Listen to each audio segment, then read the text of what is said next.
come with us to an Amish wedding in Yoder, Kansas. So Amish weddings usually start at 9 o'clock and they go to noon. But my husband and I had the 4 kids with us, and so we showed up around 10:30 with Duncan. Because caffeine saves you from falling asleep and falling off the bench. Because, yeah, everybody sits on hard wooden benches for 3 hours. I'm cool. I know, me too.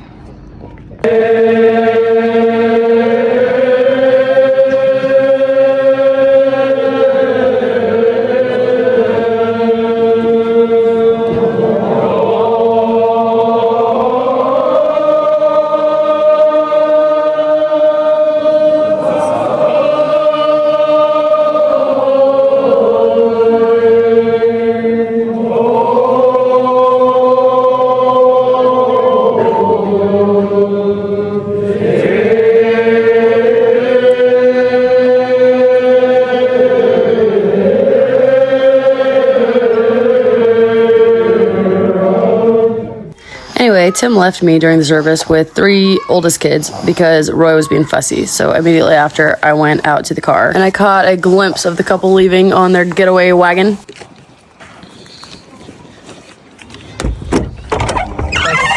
Dude, you left me hanging. What are you doing? Making the boy sleep because he's tired and cranky. Why did you leave me hanging? Mom! Hey. Really, Tim? You're Tim, explain yourself. I stole it off an Amish kid's truck. That's ridiculous. Good. You're gonna get in trouble. Okay, now we're headed to the after party. I mean lunch. Just after church. Maybe? Reception. That's what it's called. Alma's friend got into a guy in his truck. Who's Alma's friend?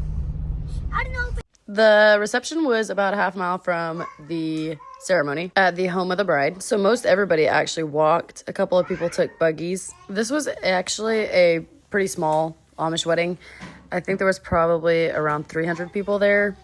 There's been weddings recently in this community with 600 to 800 people. Yoder, Kansas, really small community. In places like Ohio and Indiana, the Amish often have weddings that are like 1,000 people. Oh, here's something to talk about. I had somebody ask me why some people wear white coverings and some people wear black coverings. And I'm sure that every community is probably different, but in my community, the only time anyone ever wore black coverings was the non-members when they went to church. But even them, they wore white coverings everywhere else but church. So only in church was there black coverings and white coverings, if that makes sense. There's actually so many things in the Amish community that would make it so hard for an outside person to join, because from the outside it looks like they wear the same clothes all the time, but really they have like specific clothes that are just for church and like different parts of their dress, like something called a husdu, which is like a cape kind of that they wear over their dress. They need to wear that to church, but they wouldn't wear that at home. And even really funny things like the width of the strings of your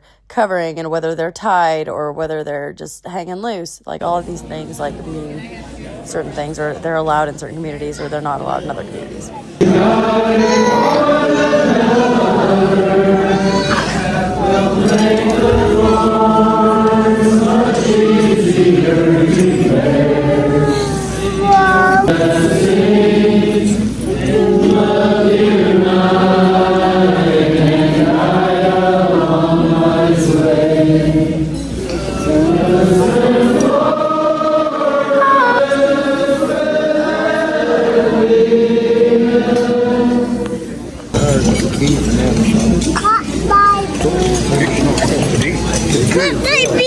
I will cut it. Hang on. Get it cut. Stop. One thing the Amish are so good at is food. Weddings are never catered. All the food is made by the bride's aunts and uncles. And it's always served by friends of the couple. Usually the youth that are like Rumspringa. But yeah, this is a very typical Amish wedding meal, and it was so good. And then we had cheesecake for dessert, and then they passed around this giant bowl of candy that my kids were super excited about.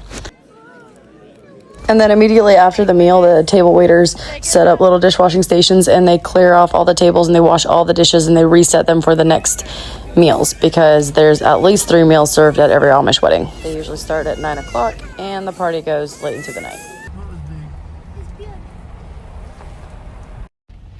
There's my friend Kathy. Anyway, I think we could learn something from the Amish and their weddings. I love how it's an all-day thing. Everybody goes. Everybody that they know is invited. They're a huge priority, and their marriages last. Divorce is not an option in Amish culture. And Amish are far from perfect, but they do understand the holiness of marriage, and I think that that's very important, and I think that we could all learn from that. So in that area of your life, be more like the Amish.